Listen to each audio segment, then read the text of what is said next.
Even started arguing about me, with her always, questioning why all of a sudden Josh was defending me. He started to pull away from Rachel, and I could see the rift forming between them. This was extremely apparent when Rachel tried to make fun of me to him in regards to my body, something she has done many times, and something that Josh has gone along with more times than I count. But this time, he shut her down. He told her not to speak like that about my wife. Reading that message, I felt a small flicker of satisfaction. I continued reading their messages and felt a weird sense of pride in the fact I was doing all of this. And the best part was, Josh didn't even know what I had in store for him. I continued doing the ideal housewife duties while also maintaining my full-time job. I was getting tired, however. The days were long and the nights even longer. Cooking elaborate dinners, keeping the house spotless, and always having a smile ready for Josh, who never offered to help with any chores. I knew I couldn't keep up this act much longer. I had enough evidence for the divorce, and one night I decided it was time. I stayed up late staring at my computer screen searching for a divorce lawyer to take on my case. Unfortunately, finding a divorce lawyer within my budget was not an easy task when trying to do so quietly, but after many, many days, I finally stumbled across one. Julia Richardson. Her profile was really impressive, and I sent her an email to schedule a time to meet. The next day, I checked my email and she told me her availability. Meeting with her in secret was a nerve-wracking experience. I would often tell Josh that I was meeting up with coworkers for an outreach event held by my job, then come back home and continue my housewife duties. The first time I sat down in her office, I was a bit nervous. Julia was a sharp-eyed woman. She listened intensely as I explained everything. She told me to gather as much evidence as I could, and the more proof that I have, the stronger my case will be. That was when I showed her the screenshots on my phone. She told me that it was almost solid and to get a bit more. So I did just that. The emotional turmoil was intense. I often cried myself to sleep. I also tried to talk to my friend Jess about the situation, but I knew I couldn't tell her everything. Josh was oblivious to how I really felt. He showered me with compliments and affection. It was almost laughable the way he thought he could hide the monster that was talking to Rachel. After one night of checking Josh's phone again, I noticed Rachel said something that was shocking. She asked that since I was being the perfect wife that he wouldn't have to come be intimate with her anymore. He replied that this is exactly what he meant, that they would no longer be meeting up and sleeping together. This was it. This was the evidence that I needed for my case. I screenshot this thread and go to bed. The next day, I met up with Julia with some hard evidence that he had been cheating with his ex. She tells me this is exactly what we needed, and we can proceed. She's forming up my case, and all I can think about is being free. She crafted our case against him, and I headed home. I planned my escape for the next day, and I was ready to go out with a bang. The next night came, and I had everything just right. I made him his favorite comfort foods. First, I served him some Caesar salad with fresh Parmesan. Then I served him a perfectly grilled ribeye steak prepared exactly how he liked it, medium rare. The sides were creamy garlic mashed potatoes and baked asparagus. For dessert, I made him his favorite dessert that his grandmother used to make, an apple pie. When Josh saw all that I made for him, his eyes widened from excitement. He downed all the food and praised me at how good it was.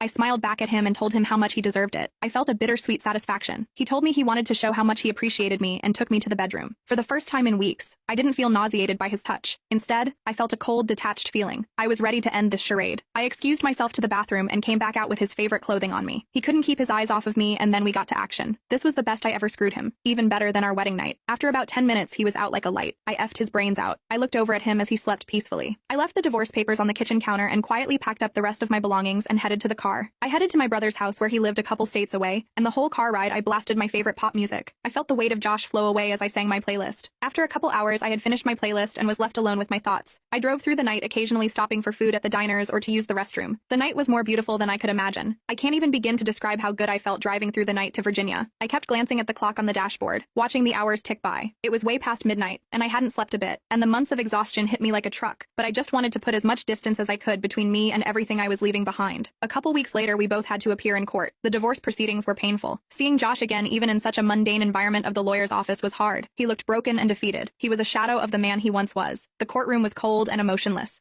Josh would try to explain himself in court and how he had already cut ties with Rachel, but it was too late. Each time we met, he seemed to sink further into despair. I felt a bit guilty but quickly squashed it. He had brought it upon himself. Our interactions were brief and formal. Josh tried to talk to me, but I refused to engage. He would try to meet me in the parking lot asking for answers and begging to find a way to work things out. I kept my responses short and formal. The evidence I had spoke for itself. I felt that there was no need for further discussion. As the divorce drew to a close, I began to feel a sense of closure. I found a new job and was making new friends in Virginia. It was hard to finally tell Jess the full extent of our relationship, but she understood what had to be done. She still comes to visit me sometimes.